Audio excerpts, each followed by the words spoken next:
दोस्तों, मेरा नाम शालिनी है और मेरी उम्र 21 साल है। मैं अपने माता-पिता और छोटे भाई के साथ एक छोटे से कस्बे में रहती हूँ। हमारे घर की आर्थिक स्थिति बहुत साधारण है। जितना पैसा आता है, उतना ही खर्च हो जाता है।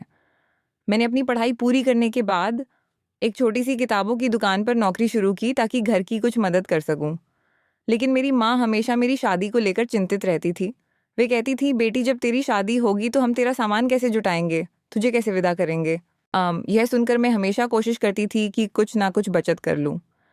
कभी-कभी मैं अपनी सहेलियों के साथ मिलकर छोटी-मोटी बचत योजना बनाती थी, जिसमें हम सब पैसे जमा करते थे, ताकि ज़रूरत पड़ने पर उसका उपयोग हो सके। मैं सोचती थी कि इससे शादी के लिए थोड़ा बहुत सामान खरीद लूँगी।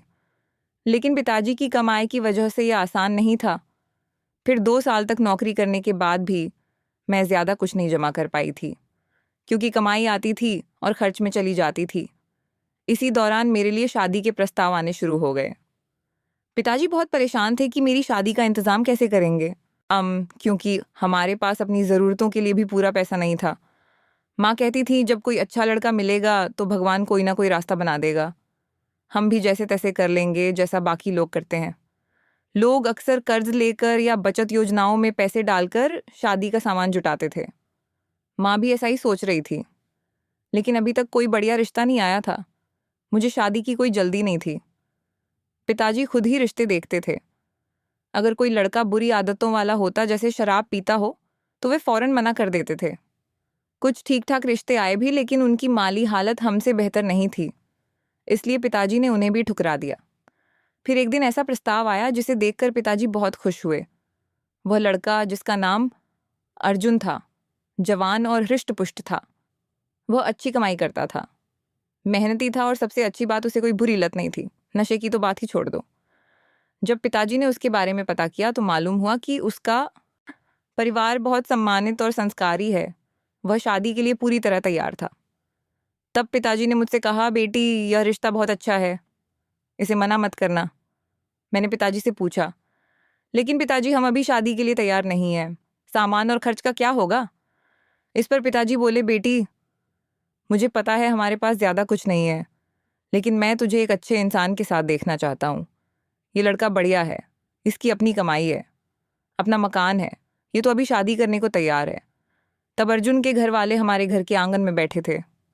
मैंने पिताजी से कहा, "पिताजी, अभी हमारे पास शादी के लिए पैसे नहीं है, थोड़ा वक्त तो चाहिए ना।" तब पिताजी ने जाकर अर्जुन से कहा, "बेटा, हम अभी पूरी तरह तैयार नहीं है।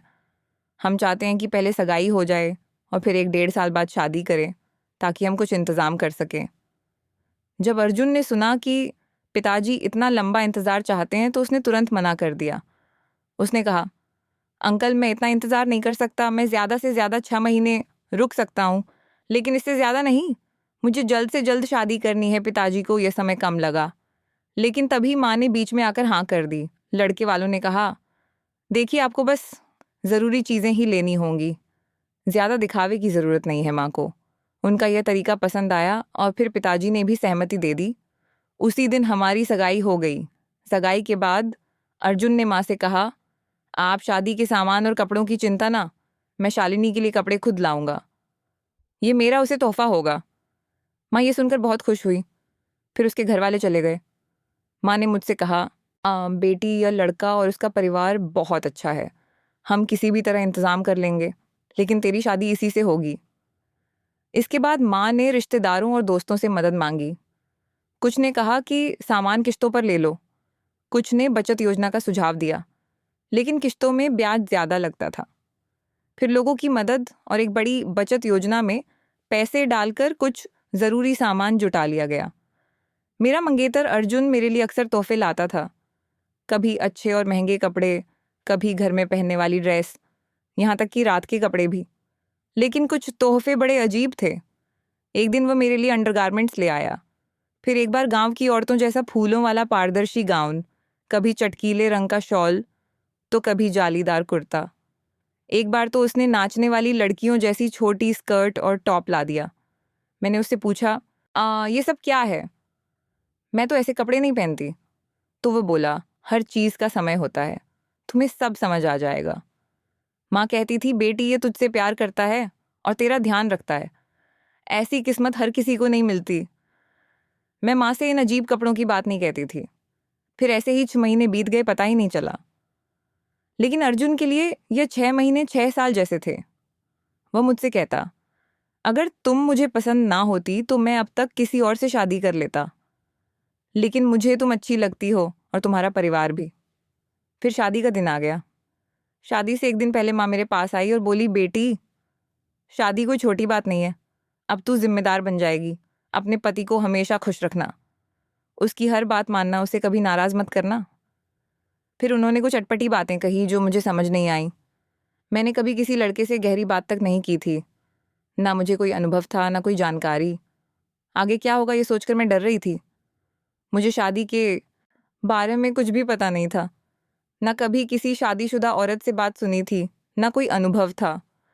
मैंने माँ से कहा, माँ आप क्या कह रही हैं? मुझे कुछ समझ नहीं आ रहा।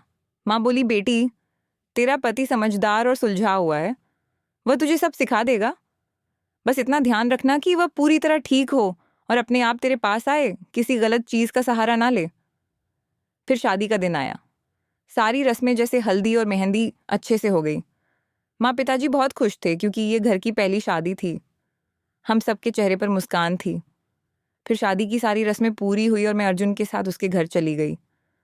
जब हम अपने कमरे में पहुंचे तो उसने बड़े प्यार से कहा, अपने घर में तेरा स्वागत है शालिनी। मैं बहुत खुश हूं कि आज हम साथ हैं।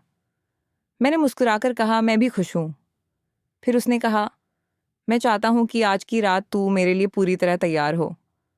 मुझे कुछ समझ नहीं आ रहा था, लेकिन माँ की बात याद करके मैं बस मुस्कुराती रही। फिर उसने मुझे कपड़े बदलने को कहा और मेरे लिए एक ड्रेस निकाली, लेकिन वह ड्रेस बहुत खुली हुई थी। उसे देखकर मैं शर्मा गई क्योंकि मेरी पहली रात थी। जब मैंने हिचकिचाहट दिखाई तो उसने कहा, मुझसे शर्माने की क्या बात है? अब तू मेरे सामने ऐसे ही रहेगी। पहली बार थोड़ा ढका हो या खुला, क्या फ़र्क पड़ता है? आज की रात बीत जाए, फिर सब आसान हो जाएगा। मैंने उसकी बात मान ली और कपड़े बदल कर आ गई।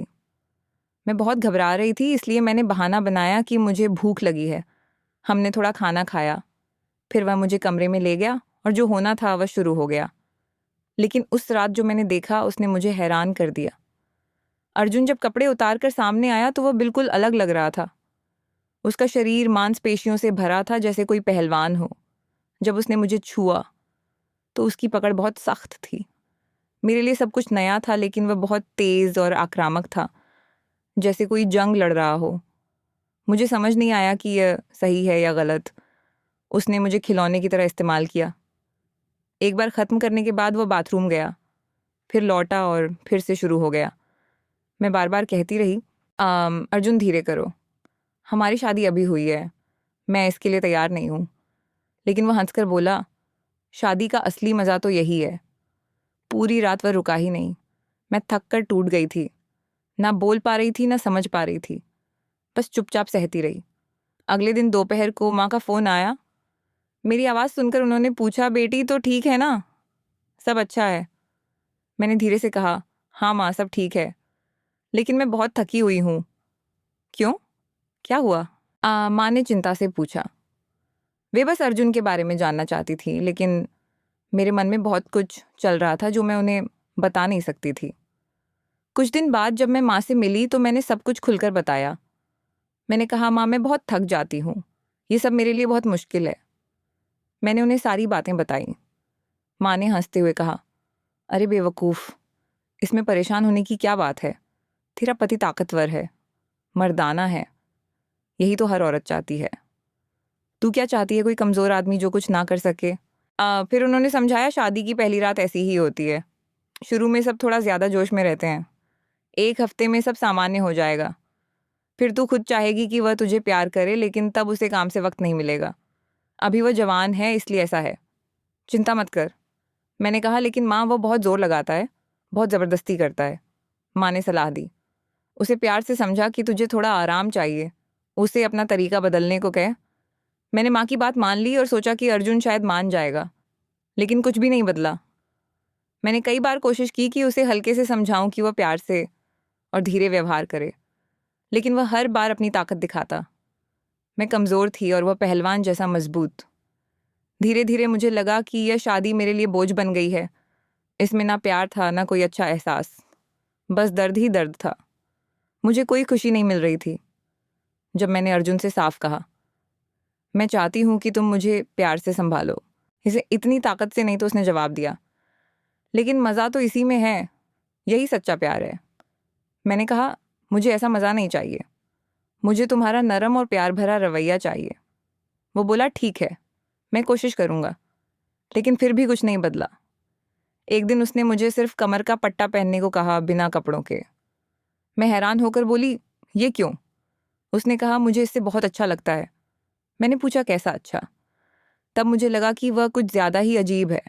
वो कोई गलत काम तो नहीं कर रहा था, लेकिन उसकी मांगें बहुत अटपटी थी। कभी वो मुझे पुराने ज़माने के कपड़े पहनने को कहता, कभी घूंघरू, तो कभी कमर का पट्टा। जब मैंने मजाक में कहा, तुम बड़े अजीब हो, तो वह गुस्से में बोला, तो फिर मैंने शादी क्यों की? मर्द शादी इसीलिए करते हैं। तुझे तो मेरी नई नई मांगों से खुश होना चाहिए। उस दिन मैंने साफ कह दिया, मुझे ये सब पसंद नहीं, मैं सामान्य ज़िंदगी जीना चाहती हूँ। वो बोला, मुझे पता है मैं थोड़ा ज़्यादा हूँ, लेकिन अब तक तुझे इसकी आदत हो जानी चाहिए थी।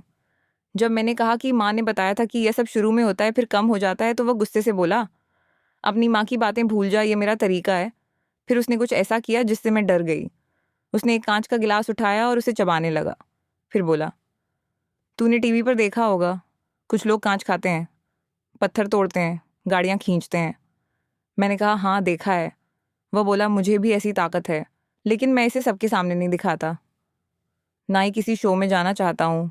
लोग मुझे ऐसे ना पहचाने, लेकिन हाँ, यही वजह है कि मैं तेरे साथ इतना जोश में रहता हूँ। ये मेरे काबू में नहीं है। फिर वह बोला, मैं तुझसे बहुत प्यार करता हूँ शालिनी, तुझे छोड़ना नहीं चाहता।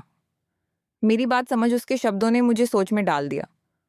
वो मेरे साथ अच्छा व्यवहार करता था, मेरा ख्याल रखता था, मेरी हर ज़रूरत पूरी करता था, लेकिन शारीरिक संबंधों में उसका रवैया बहुत सख्त था।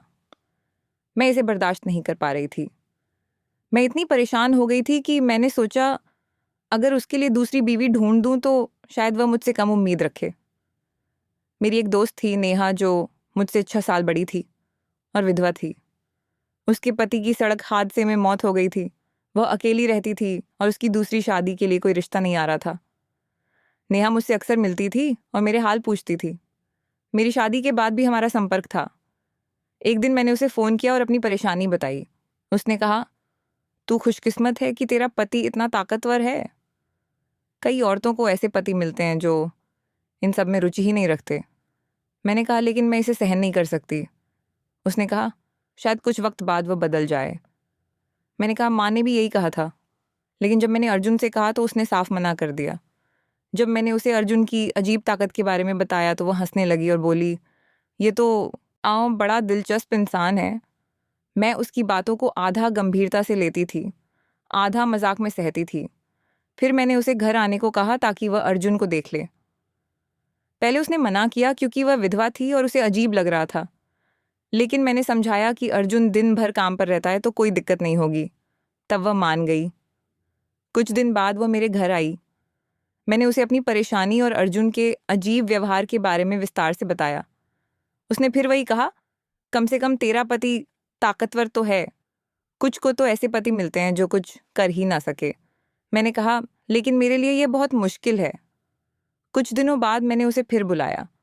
इस बार मैंने उसे अर्जुन से मिलाने का प्लान बनाया था। उसका व्यवहार मेरे प्रति वही था, हर बार कुछ नया और अजीब करने की मांग, लेकिन बाकी मामलों में वह बहुत सभ्य और समझदार था। अब मैं पूरी तरह थक चुकी थी। मैं चाहती थी कि वह मुझसे दूर रहे। हालांकि मैं उसकी बात नहीं टाल सकती थी, क्योंकि शादी में ऐसा करना गलत माना जाता है। लेकिन मेरी हालत ऐसी थी कि जब भी वह पास आता मैं चाहती थी कि यह सब रुक जाए। मुझे पता था कि नेहा बहुत खूबसूरत और आकर्षक है। मुझे लगा कि अगर अर्जुन उसे देखेगा तो शायद उसे पसंद कर ले। इसलिए मैंने उसे घर बुलाया और तब तक रुकने को कहा जब तक अर्जुन घर ना आ जाए। जब वह आया तो उसने नेहा को देखा, मुस्कुराया और सम्मान से उसका स्वागत किया, फिर अपने कमरे में चला गया। नेहा ने मुझसे कहा, तेरा पति तो बहुत अच्छा और ताकतवर दिखता है। मैंने हंसकर कहा, यही मेरी सबसे बड़ी मुसीबत है, उसकी ताकत ही मुझे परेशान कर रही है। कुछ देर बाद नेहा बोली, मैं चलती हूँ और फिर चली गई। उस रात जब मैं अर्जुन के साथ बैठी थी तो मैंने मजाक में पूछा, तो मेरी दोस्त कैसी लगी? वह बोला, बहुत अच्छी और सुंदर लड़की है। मैंने कहा, वह विधवा है। वह चौंक कर बोला, अरे ऐसा कैसे हुआ? आचरी तब मैंने उसे नेहा की कहानी सुनाई कि उसके पति की हादसे में मौत हो गई थी और वह अकेली रहती है। अर्जुन मुस्कुराया और बोला, अब समझी कि तू कितनी भाग्यशाली है। तुझे इतना अच्छा पति मिला है और तू उसकी कदर नहीं कर रही। फिर उसने मेरी बात को हंसी में टाल दिया और हमारे बीच फिर वही शुरू हो गया। मेरे लिए सब सहना मुश्किल था। कुछ देर बाद मैंने फिर कहा, लेकिन वो बहुत सुंदर है ना? वो बोला, अब तू क्या कहना चाहती है? मैंने कहा, मैं चाहती हूँ कि तू उससे शादी कर ले। वह हंसकर बोला, मतलब मैं 2 बीवियां रखूं? ये तो बहुत मुश्किल होगा। मैंने कहा, मुश्किल क्या है, तेरी ताकत तो बहुत है। वह बोला, अगर वह तैयार ना हुई तो? मैंने कहा, वह विधवा है, अकेली है और उसके पास ज्यादा रिश्ते नहीं आते। वह थोड़ी देर सोचने लगा, फिर बोला, ठीक है, लेकिन मेरी एक शर्त है। मैंने पूछा, क्या शर्त? तब उसने फ़ोन निकाला और मुझे एक वीडियो दिखाया। उसमें एक मर्द 2 औरतों के साथ था। मैं चौंक कर बोली, ये तो गलत है, ऐसा नहीं होना चाहिए। वो बोला, गलत क्यों? तुम दोनों मेरी बीवियां होंगी तो क्या परेशानी है? मैंने कहा, मैंने तो सोचा था कि दूसरी शादी से तेरा ध्यान बटेगा और तेरा जोश कम होगा। वह बोला, तू क्या कहना चाहती है?